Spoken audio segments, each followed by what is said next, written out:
Good morning बच्चों। आज हम लोग हिंदी विषय में पाठ 15 मनुज को खोज निकालो यह पाठ शुरू कर रहे हैं। ये पाठ जो है कविता पाठ है और इस पाठ के जो कवि हैं उनका नाम है श्री सुमित्रानंदन पंत जी। सुमित्रानंदन पंत जो है हिंदी काव्य जगत में प्रकृति के सुकुमार कवि के नाम से प्रसिद्ध हैं। प्रकृति से मानवता की खोज उनकी कविता का मुख्य विषय है। आज मनुष्य ने अपने बीच अनेक दीवारें खड़ी करके मनुष्य को बहुत सारे वर्गों में बांट दिया है।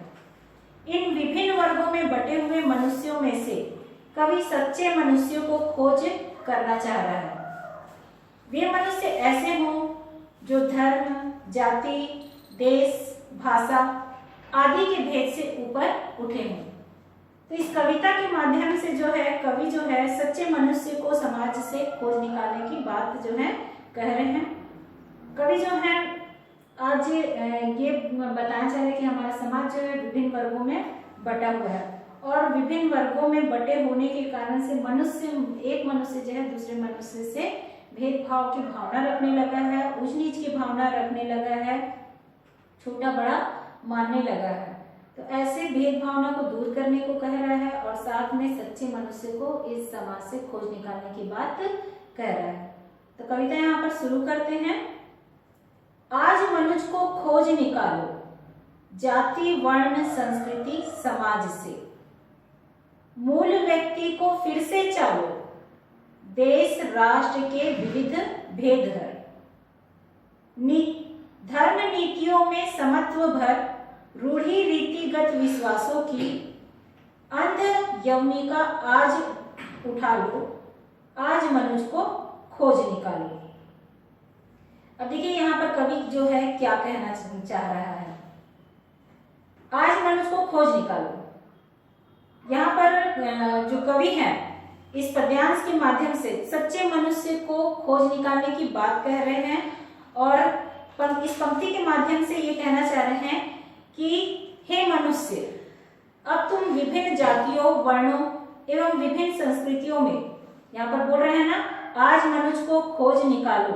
तो हे मनुष्य, तुम यहाँ पर जाति, वर्ण, संस्कृति, समाज से कह रहे हैं ना, तो तुम विभिन्न जातियों, वर्णों एवं विभिन्न संस्कृतियों में बटे हुए मनुष्य को समाज में से सच्चे मनुष्य को पहचान करके उसे खोज निकालो। बटे हुए मनुष्य जो है विभिन्न जाति, धर्म, वर्ण में बटा हुआ है, उसमें से हमको सच्चे मनुष्य को खोज निकालने को कवि जो है कह रहे हैं। अर्थात क्या कह रहे हैं कि ऐसे मनुष्य की पहचान करो जो जाति, वर्ण की भेद से ऊपर उठा हुआ हो। मतलब ऊपर कब उठा होगा? जब उनके मन में इस प्रकार की कोई भी भावना नहीं होगी, वही व्यक्ति जो है इन सब से ऊपर उठा हुआ होगा। देश, राष्ट्र के विविध भेद हर। अब इस पंक्ति के माध्यम से क्या कह रहे हैं? देश, राष्ट्र के विविध भेद हर, धर्म नीतियों में समत्व भर। कवि क्या कहते हैं कि हे मनुष्य, तुम विभिन्न राष्ट्रों के वैचारिक मतभेदों को दूर करो। देश, राष्ट्र के विविध भेद हर, जैसे कि एक देश का दूसरे देश के साथ में, एक राष्ट्र का दूसरे राष्ट्र में वैचारिक मतभेद होता है, उनमें विभिन्न प्रकार के मतभेद जो होते हैं, उन मतभेदों को तुम दूर करो। विविध भेद हर बोल रहे हैं तो उन मतभेदों को दूर करो। धर्म नीतियों में समत्व भर। और क्या बोल रहा है? विभिन्न धर्मों के अनुपालन में दृष्टिगत जो विरोधाभास है उसको तुम भुला करके उनमें समानता की भावना को भर दो। रूढ़ी रीतिगत यहाँ पर धर्म नीतियों में समत्व भर करके कह रहा है ना, तो उसका मतलब क्या होगा?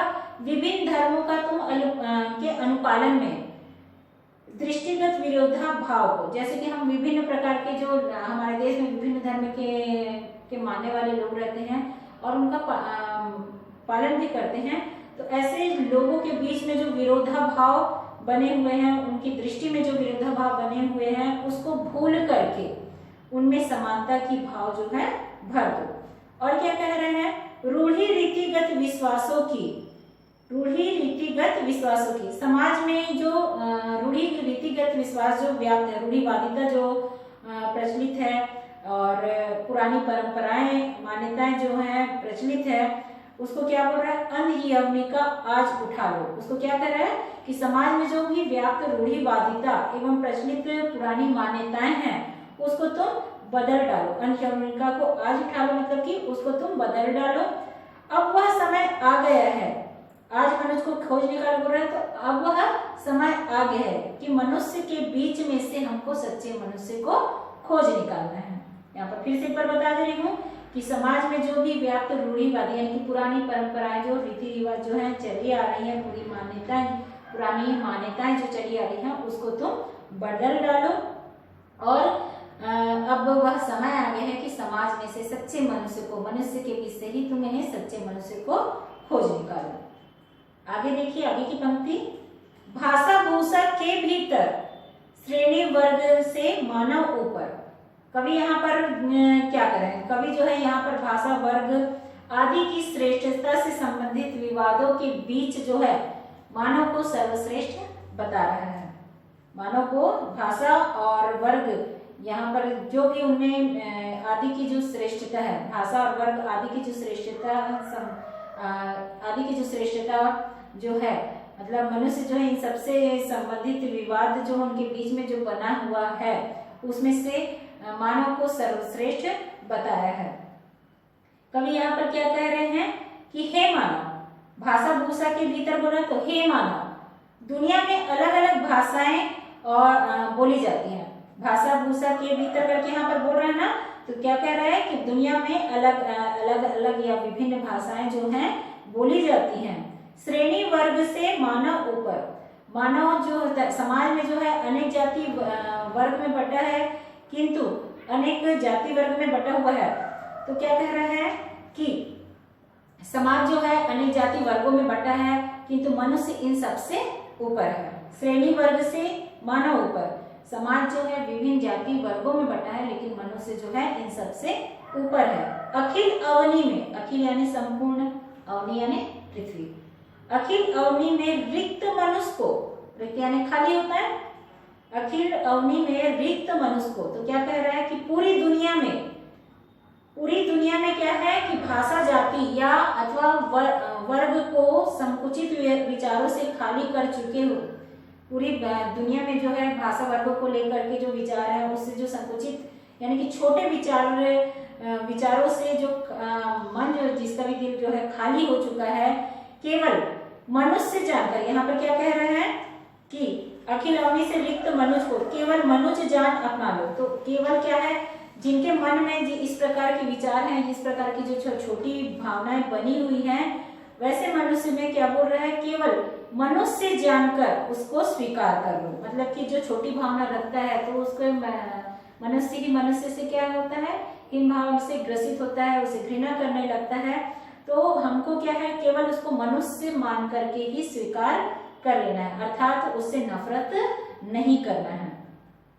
आज मनुष्य को खोज निकालो, और क्या कह रहा है कि अब वह समय आ गया है कि मनुष्य के बीच से सच्चे मनुष्य को खोज निकालो। क्या बोल रहे हैं कवि यहाँ पर कि पूरी दुनिया में अलग अलग जाति धर्म भाषाएं के बोलने वाले लोग रहते हैं। समाज जो है अनेक जाति वर्गों में बटा हुआ है, लेकिन मनुष्य इन सबसे ऊपर है, अर्थात श्रेष्ठ है। इन वर्गों में जो बटा हुआ है, मतलब कि पूरी दुनिया में दुनिया जो है विभिन्न भाषा जाति या वर्ग से जो संकुचित विचार से खाली हो चुका है, और दुनिया में कौन रहता है, मनुष्य ही रहता है। तो इन विचारों से जो संकुचित हो चुके हैं, खाली हो चुके हैं, केवल उन्हें मनुष्य जान करके हमको स्वीकार कर लेना चाहिए, अर्थात उससे नफरत नहीं करना चाहिए। अब वह समय आ गया है कि मनुष्य के बीच से सच्चे मनुष्य को ढूंढ निकालो। अब आगे की पंक्ति में क्या कह रहे हैं, राजा प्रजा धनी और निर्धन, राजा प्रजा धनी और निर्धन, सभ्य असंस्कृत सज्जन दुर्जन, भाव मानवता से सबको भर, खंड मनुज को फिर से ढालो, आज मनुज को खोज निकालो। अब कवि यहाँ पर क्या करे, कवि जो है यहाँ पर विभिन्न वर्गों में बटे हुए जो मनुष्य हैं उनमें मानवता की भावना जगा करके उन्हें एक करने की बात कह रहे हैं। कवि जो है मनुष्यों में मानवता की भावना भर करके, मानवता की भावना जगा करके उन्हें एक करने की बात कह रहे हैं। अब क्या कह रहा है, कवि कहते हैं कि मनुष्य चाहे किसी भी देश या किसी भी समय में, किसी भी काल में पैदा हुआ हो, किसी या फिर जन्म लिया हो, मनुष्य चाहे किसी भी देश में या किसी भी समय में, समय से तात्पर्य किसी भी प्रकार का समय में जैसे पैदा हुआ है, तो समय से तात्पर्य यहाँ पर क्या कह रहा है, राजा, प्रजा, धनी और निर्धन। अब क्या कह रहे हैं कि वह राजा हो, मनुष्य चाहे राजा हो, चाहे वह प्रजा हो, क्योंकि मनुष्य ही राजा हो सकता है, मनुष्य ही प्रजा हो सकता है, और मनुष्य ही धनी हो सकता है, मनुष्य ही निर्धन हो सकता है। ठीक है, कवि कह रहे हैं कि मनुष्य चाहे राजा हो, चाहे प्रजा हो, चाहे मनुष्य धनी हो, अर्थात मनुष्य चाहे निर्धन हो, मनुष्य चाहे सभ्य हो, चाहे वह असभ्य हो, मनुष्य चाहे सज्जन हो अथवा दुर्जन हो, मनुष्य चाहे सज्जन हो या फिर क्या बोल रहे हैं, सज्जन हो चाहे दुर्जन हो, सभ्य हो चाहे असभ्य हो, इन विभिन्न वर्गों में, यहाँ पर क्या बोल रहे हैं, भाव मानवता से सबको भर, इन विभिन्न वर्गों में बटे हुए मनुष्यों में, इन विभिन्न वर्गों में बटे हुए मनुष्यों में मानवता की भावना जगा करके उन्हें फिर से एक कर दो। भाव मानवता से सबको भर मतलब कि इन सभी विभिन्न वर्गों में बटे हुए मनुष्यों में मानवता की भावना भरकर फिर से उन्हें एक कर दो। अर्थात क्या कह रहा है, कोई किसी से भेदभाव ना करे, अर्थात क्या कह रहा है कि कोई किसी से भेदभाव न करे।